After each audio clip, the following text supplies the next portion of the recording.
Ah, esse texto da tentação é um texto extremamente profundo, porque ele lida com os 3 ministérios de Cristo, ou os 3 ofícios de Cristo.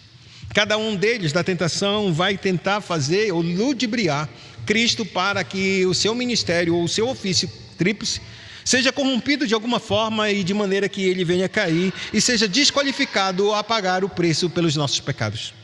A primeira tentação é sobre a fome e de usar a palavra de Deus para os seus próprios benefícios e não segundo o que o próprio Deus tem nos dado para ordem, para nos dirigirmos. Para isso serve a palavra, para a obediência e orientação da nossa vida como uma verdadeira bússola. E assim, Cristo, ele rebate a primeira tentação e ele diz nem só de pão viverá o homem, mas de toda palavra que procede da boca de Deus. Esse é o profeta, tentando verdadeiramente eliminar e usar da palavra de Deus para os seus próprios benefícios. Cristo, ele rejeita isso e não se coloca e não se presta a esse tipo de serviço. A segunda tentação vai trabalhar com o espetáculo, a vida do religioso, a vida do sacerdote. Então ele coloca ele no alto de um pináculo do templo e manda ele se atirar. Ele distorce a palavra para que Cristo então possa se manifestar como sacerdote e o povo possa vir adorá-lo e dizer: esse é o Messias que nós esperamos. Mas o sacerdote de Cristo não aceita espetáculo. Cristo veio com o propósito não somente de ser o sacerdote por excelência, de ser da ordem de Melquisedeque, mas é um sacerdócio limpo, perfeito e puro, capaz também de ser também o verdadeiro sacrifício.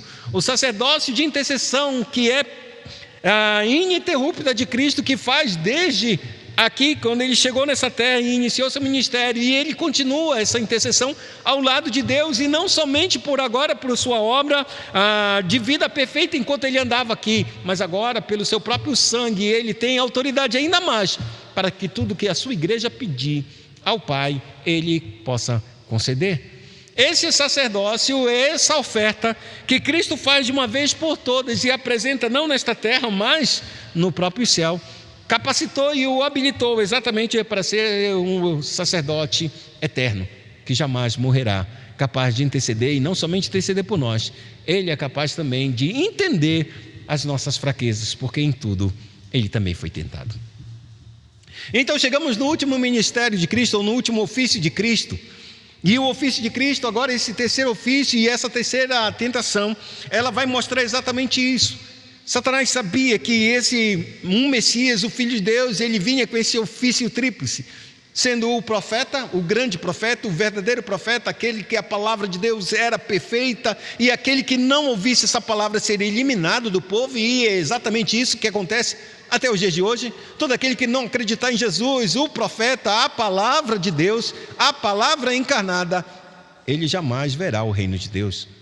Mas o segundo ofício de Cristo, sendo ele o sumo sacerdote, verdadeiramente a oferta de Deus, que faz com que nossas vidas possam entrar diante da presença de Deus e sermos aceitos por Deus. Esse Cristo abriu-nos um véu, um caminho através do seu próprio corpo, através do seu sacrifício, e derramando sangue, ele abriu um novo e vivo caminho na presença de Deus, de maneira que todos nós possamos, o mais terrível dos pecadores, possam encontrar em Cristo Jesus, na pessoa de Cristo, misericórdia e, como ele diz, se aproximar do trono de graça para receber graça e misericórdia em ocasião oportuna. Esse é o nosso sumo sacerdote. Mas quando ele apresenta agora o terceiro ofício, como o rei soberano de toda a terra, porque Cristo é rei antes mesmo de nascer nessa terra, ele é rei. Então ele se faz homem, e como homem ele é o rei sofredor, nesse caso, o servo sofredor. Então Satanás, ele de muita forma ardilosa, ele se apresenta agora não de uma maneira disfarçada, não de uma maneira tímida, não de uma maneira velada, mas ele se manifesta como ele é, odioso a Deus, odioso aos planos de Deus, odioso ao reino de Deus. Então ele chega diante de Cristo e diz exatamente isso. Ele não faz mais uma prova a respeito se ele é filho. A questão da identidade de Cristo está definida para Satanás. Ele sabe que por meio de dizer, se tu és o Filho de Deus, faz isso. Se tu és o Filho de Deus, prova a palavra de Deus. Satanás não faz mais isso.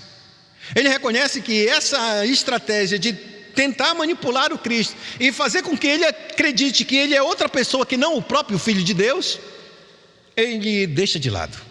E então ele parte para o ponto, vamos dizer, mais nefasto de sua tentação. Ele chega de maneira e se abre completamente diante de Cristo. E diz exatamente isso. Levou ainda o diabo a um monte muito alto. Mostrou-lhe todos os reinos do mundo e a glória deles. Ele disse: tudo isto te darei, se prostrado me adorares. Tudo isto te darei, se prostrado me adorares. E por que ele vai dizer isso? Qual é a razão que Satanás tem para que verdadeiramente ele possa fazer tal proposta tão indecente, se a gente assim pode dizer, para o perfeito, o Filho? Porque ele sabe que o Filho veio para conquistar este mundo, ele veio para conquistar, para trazer este mundo de volta ao trono da graça de Deus, trazer uma restauração completa e plena. Porém, o que Satanás está jogando diante de Cristo é exatamente isso: tu não precisas passar para a cruz para que o Pai te dê. Se tu és o Filho, isso já não importa mais, porque o Pai te faz passar fome, o Pai te deixa nessa situação, e o Pai está querendo que tu vá para a cruz para que Ele te dê o reino. Eu proponho para ti algo diferente. Sem dor, sem sofrimento, eu te dou a coroa de glória, sem te dar a coroa de espinho.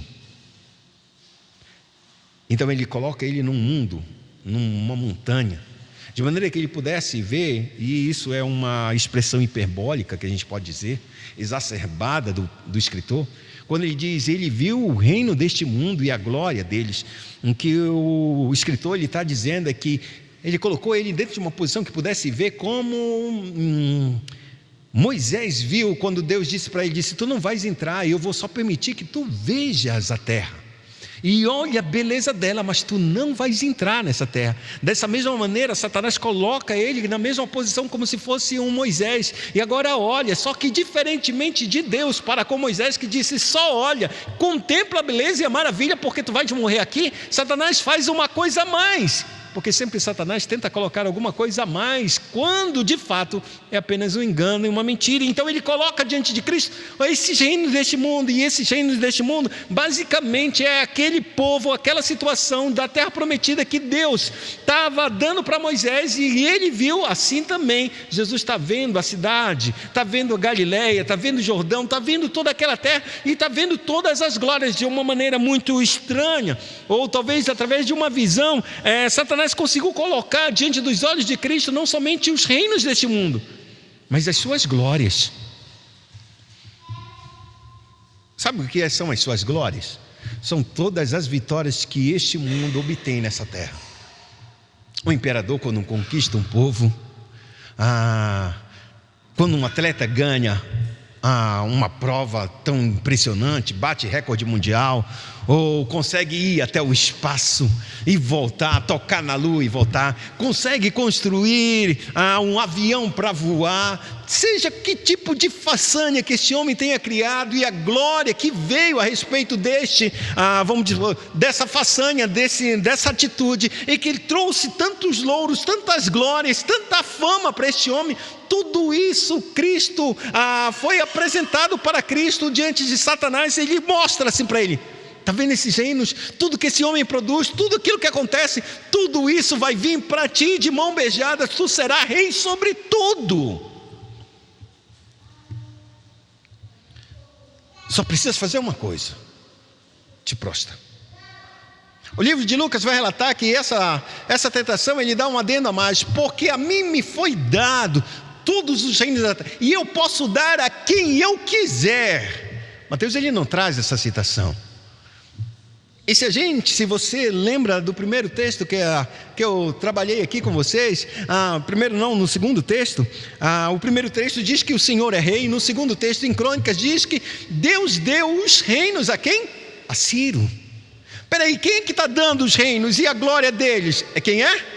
é Deus. Em toda a história, de toda a história bíblica, irmão, em toda a história da humanidade, é Deus que dá os reinos, é Deus que coloca um, exalta e abate outro, é Deus que dá a vida e tira a vida. Deus é o que faz tudo, embora esse mundo seja um mundo de pecado, seja um mundo cheio de maldição por causa do pecado humano. Todavia, Deus não deixou de ser rei, e Ele ainda continua sendo soberano e faz o que Ele quer, segundo o conselho da sua vontade. E isso não depende de quem quer ou de quem corra, mas de o Senhor usar de misericórdia, como diz o profeta. De maneira que agora, quando a gente vê Ciro sendo colocado sobre todos os reinos subjugados a esse imperador, a gente faz uma comparação.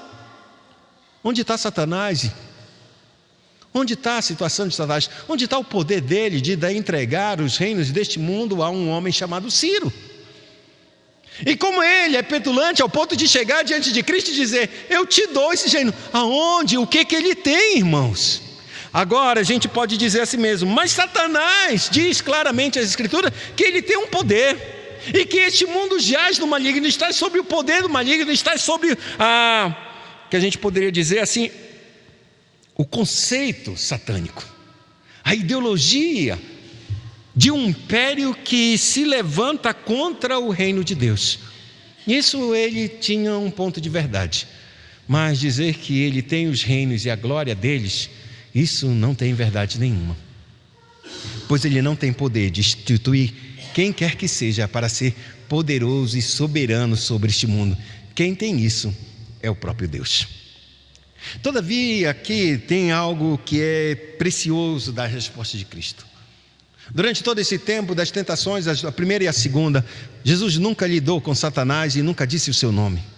Dessa vez, quando Satanás procurou e usurpar aquilo que somente é de Deus, sua adoração, seu serviço, o prostrar, o se dobrar, Cristo identifica o seu inimigo e o manda para longe.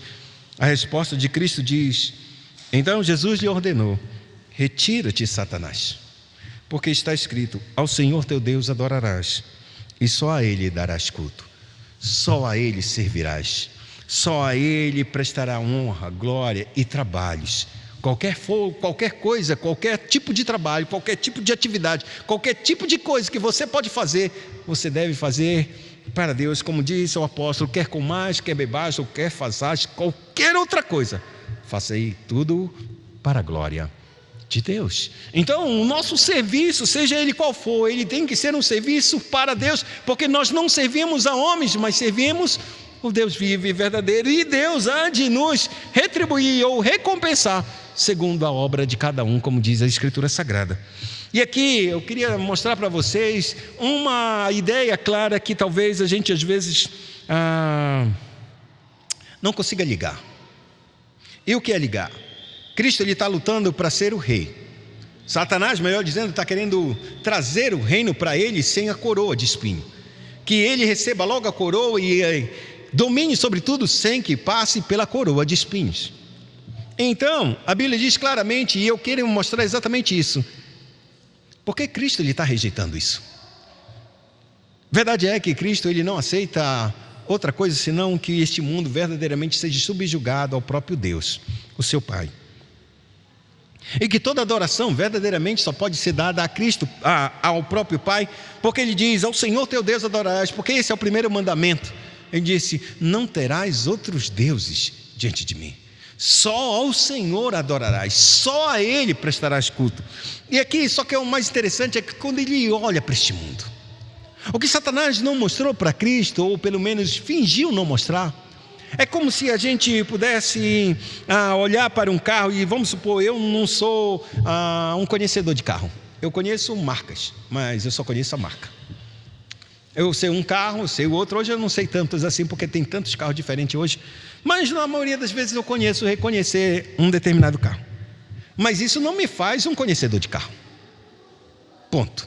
Então, se eu tiver que comprar um carro, e vamos supor que eu não vou comprar da concessionária, vamos supor que eu não tenho esse dinheiro todo, nem metade dele, então eu vou comprar um carro usado. Só que aí tem um perigo. Qual é o perigo de um carro usado? É que a gente não sabe a procedência desse carro, não sabe o que aconteceu. E um fato é que a gente vai para comprar esse carro. Quando eu vou para comprar o carro, o que eu tenho que saber? Eu tenho que meter a chave e dirigir. Se ele dirigiu, fez as funções, levantou o vidro, abriu o capô, olhei o pneu, os básicos. Não está furado, não está arranhado. Eu olho por todo o carro, não tem nenhum amassadinho, está tudo brilhando, porque o cara pintou o carro, ou lavou o carro e deu uma polida. Que carro maravilhoso, parece carro saindo de loja. A gente olha para os quilômetros rodados, rapaz, só tem 60 mil quilômetros rodados. Mas tá bom, dá para comprar. E a gente compra. A gente compra apenas com a intenção, dizendo que o carro é bom. Só que o carro já podia ter sido batido. E quem está vendendo, muitas vezes a gente faz aquela pergunta: esse carro tem algum sinistro? Já teve algum sinistro? Tem algum problema esse carro? Se você for para o meu sogro vai dizer tudo de podre daquele carro.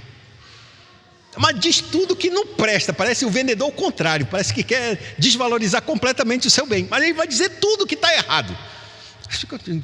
Tudo bem, mas não precisa dar tanta ênfase assim, já que tu vai dizer que está tudo errado, não precisa dizer como se fosse um grande espetáculo, as horríveis e defeitos daquele carro. Mas no normal, quase sempre neste mundo de transgressões e de pecado e de se levar à vantagem, a pessoa não diz o que aconteceu com aquele carro.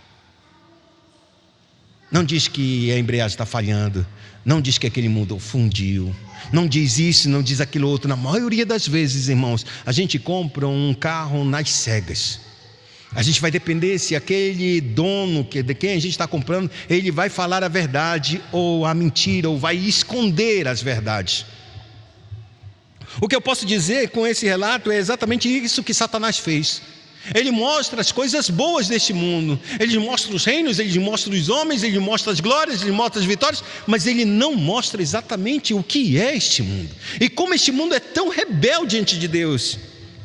Então eu posso dizer claramente a respeito de uma das razões porque Cristo, além de não aceitar e rejeitar esse tipo de situação, de ter que adorar uma criatura em vez do Criador, que é bendito para sempre, a razão é que ele não vai governar e vai reinar sobre demônios. Ele não veio para isso. Por isso eu queria que você olhasse esses dois textos juntos, o rei e o mundo, que Satanás não falou para o rei. A Bíblia diz então exatamente isso. Satanás foi expulso e aí ele deixou. Com isso o diabo o deixou. E eis que vieram os anjos e o serviram.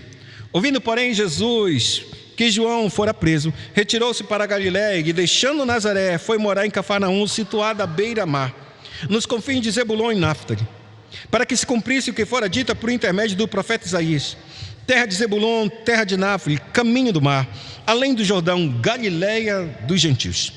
O povo que jazia em trevas viu grande luz, e aos que viviam na região e sombra da morte resplandeceu-lhes a luz. Por daí em diante passou Jesus a pregar e a dizer: arrependei-vos, porque está próximo o reino dos céus. O que Mateus ele começa a trazer para nós, ele dá um salto no ministério de Cristo. O ministério de Cristo se processa durante mais ou menos uns 6 a 8 meses, até que esta situação aconteça.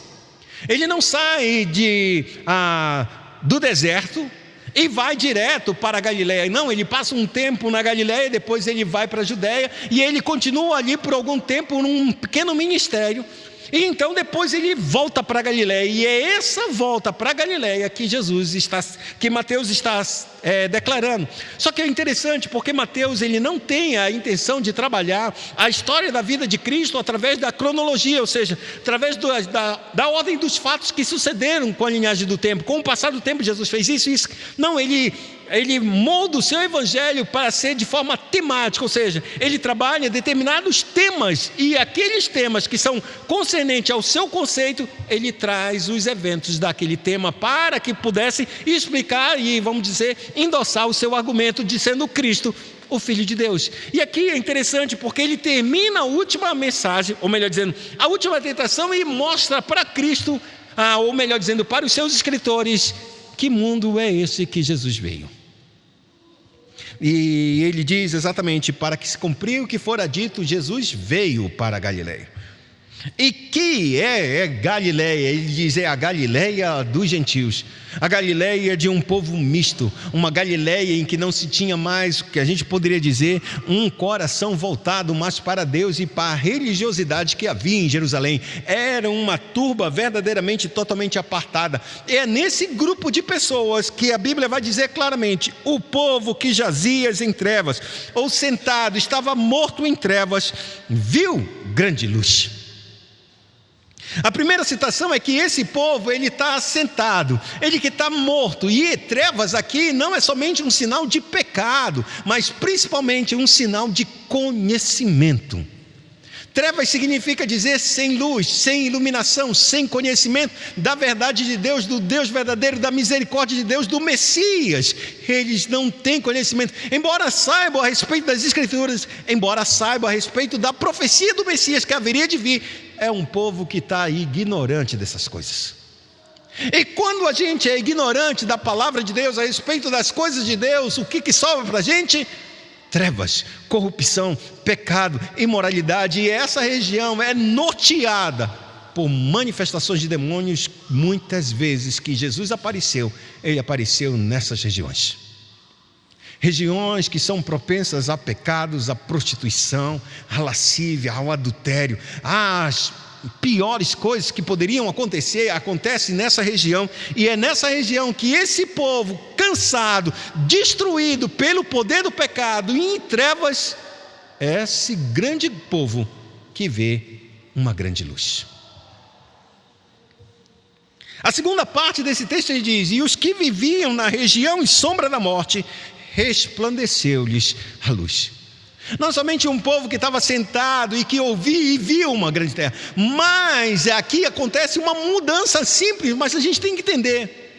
A primeira parte era esse povo estar sentado e ver. A segunda parte é diferente. Essa luz vai se manifestar a esse povo. O que eu quero dizer?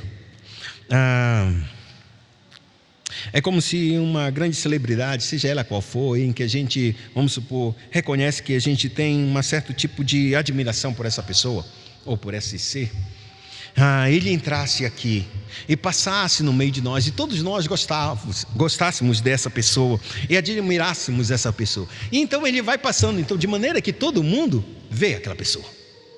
Isso você viu. A outra é ele se manifestar. E o que é se manifestar? É quando ele está andando e ele para de frente, vamos supor, para a irmã Nevinha, e dá um abraço. Não está no caminho dele, ele vira-se para ela e abraça a nossa irmã Nevinha. Essa irmã Nevinha recebeu a manifestação dessa pessoa. Ela não somente viu, a manifestação veio para ela. Ela não procurou, ela não quis saber, a manifestação veio. É isso que é o poder da graça. Quando o evangelho chega e quando o evangelho é promulgado, muita gente que está em trevas vê essa luz. E ao ver essa luz não significa dizer que vai ser salvo, não significa dizer que verdadeiramente agora estou iluminado e conheço Deus. Não significa dizer. Significa dizer que Deus se manifestou e ele viu alguma coisa de Deus. Agora tem um segundo ponto, que ele diz: e aos que viviam na região e sombra da morte, resplandeceu-lhes a luz. Significa dizer que a luz chegou até eles. Eles não pediram, não exigiram, não perguntavam. Um povo que não me conhece clamará e chamará pelo meu nome. Foi isso que Cristo veio manifestar nessa terra. Este é o Rei. E aqui eu começo a dizer exatamente isso. Cristo rejeitou o plano de Satanás para ele ser rei. Uma das razões que eu posso afirmar claramente é a mesma razão que Deus expulsou Adão e Eva do paraíso.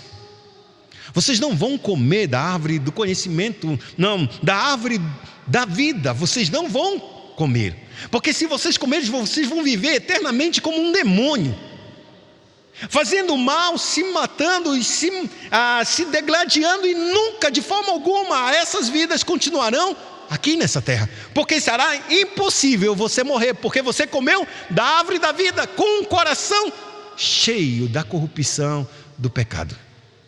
Para isso, Deus não satisfez verdadeiramente o nosso desejo de reinar sobre mim, sobre você, homens que odiavam a Deus. Deus não quis isso. E então a gente começa a pensar exatamente por que Deus não quer reinar sobre demônios ou filhos de demônios. Porque Deus é um Deus de comunhão, irmãos. Deus é um Deus de relacionamento. Não existe relacionamento entre um estado e um preso, entre o rei e um que está na masmorra. Não existe relação, irmão. Existe apenas uma sentença de juízo. A minha ira está com ele e acabou-se.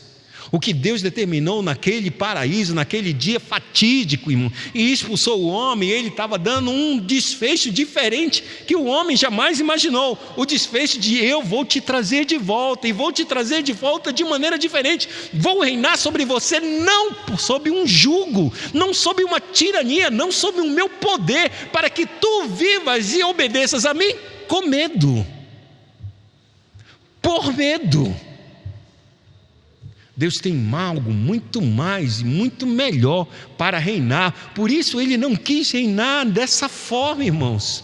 Ele tinha a opção de reinar sobre nós debaixo de uma maldição, debaixo de um estado de demônio, de um estado de corrupção terrível, de um espírito de maldade, irmão, dentro do nosso ser, que é totalmente avesso. Lembremos que Deus é amor, que Deus é amor. E o seu reino, a Bíblia diz, é o reino do Filho do seu amor. Nos transportou do reino, do império das trevas, para o reino do Filho do seu amor. O reino de Deus é um reino de amor. E embora seja de amor, ele tem de ser justiça. Mas quando ele aplica a justiça, ele aplicou ao Filho. E aqueles que não acreditarem no Filho, essa mesma sentença que aplicou ao Filho, cairá sobre todos aqueles que não acreditarem. Mas todo aquele que acreditar no Filho e no sacrifício, essa sentença agora é passada para este homem, dizendo: estás justificado. E então é no amor de Deus, como diz o apóstolo Paulo: ignoras que a bondade e a benignidade de Deus te conduz a quê? Ao arrependimento. Ou seja, quando Deus vem até nós, irmãos, com o seu reino, com a sua bondade, com a sua justiça, é para transformar o meu coração. É por isso que o reino chega. E quando ele chega, essa é a sentença que Deus transforma na boca de Cristo dessa seguinte forma: daí por diante, passou Jesus a pregar e a dizer: arrependei-vos, porque o reino de Deus está próximo, o reino dos céus se aproxima. A mesma pregação de João Batista. João Batista foi preso. Não se pregava mais: o reino de Deus está próximo. Eu quero mostrar uma coisa para vocês: o rei sempre tem seus arautos. Nunca a igreja vai ficar silenciosa, irmãos. A mensagem da igreja é uma só, porque o rei vive. E o rei sustenta a igreja. O rei não aceita súditos mal criados, desobedientes, filhos da perversidade, filhos da ira.